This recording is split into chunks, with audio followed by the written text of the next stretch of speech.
आइए दोस्तों देखते हैं आरआरबी एनटीपीसी सीबीटी 2 में पूछा गया प्रॉफिट एंड लॉस का बहुत ही ज़्यादा इंपॉर्टेंट क्वेश्चन देखते हैं। ये लाभ तथा हानि का बहुत ही ज़्यादा इंपॉर्टेंट क्वेश्चन है और ये क्वेश्चन समझने के ऊपर आधारित है और आपको क्वेश्चन को मैं अच्छी तरीके से समझाऊंगा, आपको अच्छी तरीके से समझना है।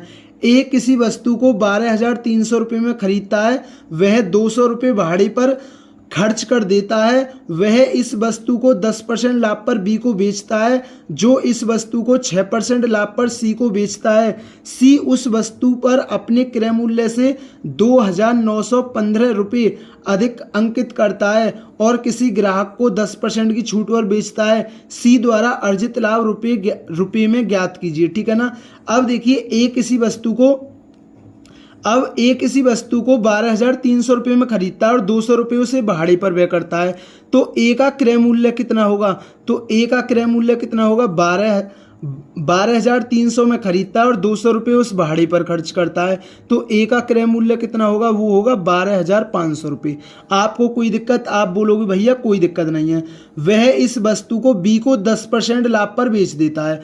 अब ए का क्रय मूल्य इतना है तो ठीक है ना। बी का क्रय मूल्य कितना होगा? बी का क्रय मूल्य कितना होगा? जो बी का क्रय मूल्य होगा ना, देखिए जो बी का क्रय मूल्य होगा और वो ए का क्या होगा? एसपी होगा। ठीक है ना। तो मैं इस चीज को ऐसे भी कह सकता हूं कि जो हमारा ए का एसपी है ना, वो किसके बराबर है? वो बी के क्रय मूल्य के बराबर है। आपको कोई दिक्कत? आप बोलोगे भैया कोई दिक्कत नहीं है, क्योंकि ए का क्रय मूल्य 12,500, ए का वास्तविक क्रय मूल्य कितना है? 12,500, लेकिन वो उस वस्तु को बी को बेच रहा है ना, तो वो ए का तो एसपी होगा, लेकिन बी का क्या होगा? वो क्रय मूल्य होगा। और उसने कितने बोला? 10% लाभ पर बी को बेच देता है, तो 10% लाभ पर। ठीक है ना।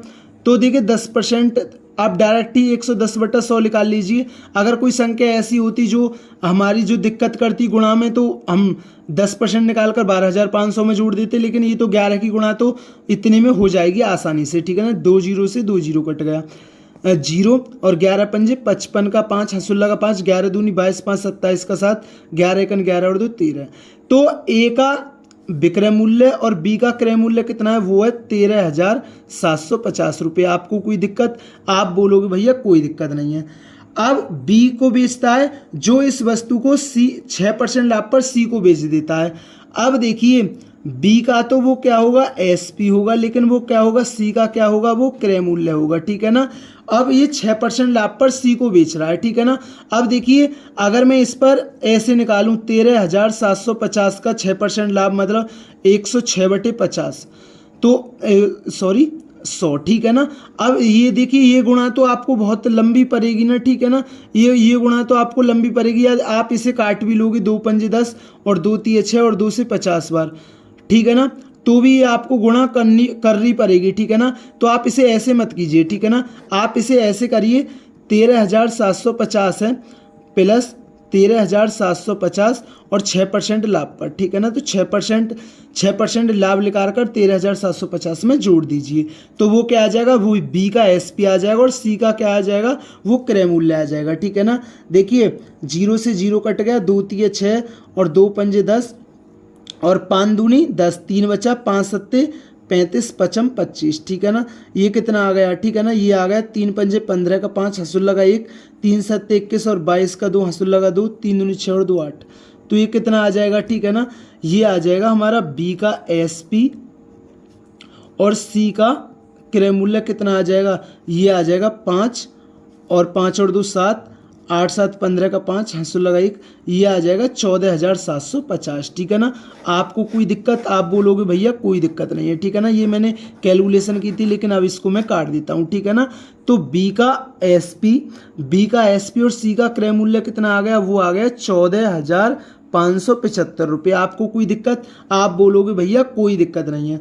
अब सी उस वस्तु पर अपने क्रय मूल्य से 2,915 रुपये अधिक अंकित करता है, तो सी का अंकित मूल्य मतलब मार्क प्राइस कितना आ गया? अब देखिए 14,575 रुपये सी का क्रय मूल्य था, लेकिन उस पर वो 2,915 रुपये अधिक अंकित कर रहा है। ठीक है ना। तो सी का अंकित मूल्य कितना आ जाएगा? इतना आ जाएगा। अब ये कितना आया? जोड़ दीजिए। ये आया 5 और 5 10 की 0, हंसुल्ला का 1, 7 8 1 9 और 9 5 14 का 4 और 14 और 2 16 और 1 17, कितना आ गया 17,490 आ गया। आपको कोई दिक्कत? आप बोलोगे कोई दिक्कत नहीं है। अब उसने क्या बोला है, सी उस वस्तु पर अपने क्रय मूल्य से 2,915 रुपये अधिक अंकित करता है और किसी ग्राहक को 10% छूट पर बेच देता है। अगर मैं अंकित मूल्य पर 100% में से घटाकर छूट को निकालूंगा तो वो क्या आएगा, मेरा विक्रय मूल्य आएगा। तो सी का एसपी कितना आ जाएगा, सी का एसपी कितना आ जाएगा भैया कि कितना है 17,490, 10% की छूट मतलब 90% बटा 100। देखिए अब 9 की गुणा तो आसानी से हो जाएगी, तो मैंने डायरेक्ट ही 90% निकाल दिया, ठीक है ना। अब देखिए 2 जीरो से 2 जीरो कट गया, ठीक है ना। 9 निम 81 का 1 हासिल लगा 8 और 9 चौक 36 और 8 44 का 4 हासिल लगा 4। 17 निम्मा 153, 153 और 4 कितना हो गया 157, ठीक है ना। तो देखिए सी का हमारा वो विक्रय मूल्य कितना आ गया, सी का विक्रय मूल्य कितना आ गया 15,741 रुपये। आपको कोई दिक्कत? आप बोलोगे भैया कोई दिक्कत नहीं है, आप बोलोगे भैया कोई दिक्कत नहीं है। अब हमसे क्या पूछा, सी द्वारा अर्जित लाभ। अब एक बात बताइए, प्रॉफिट निकालना है हमें, सी का हमें प्रॉफिट निकालना है।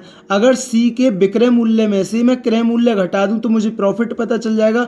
तो सी का विक्रय मूल्य कितना है 15,741 है और सी का क्रय मूल्य कितना है वो है 14,575। तो सी को कितने का लाभ होगा घटा दीजिए। अब देखिए ठीक है ना, 11 में से 5 गया 6 और 13 में से 7 गया 6, 6 में से 5 गया 1 और 15 में से 14 गया 1।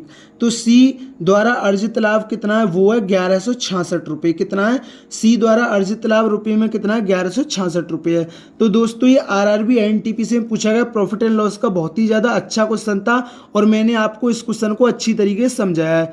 अगर दोस्तों चैनल पर नए हैं तो चैनल को जरूर सब्सक्राइब किया करें, वीडियो पसंद आई हो तो वीडियो को जरूर लाइक किया करें। थैंक यू दोस्तों।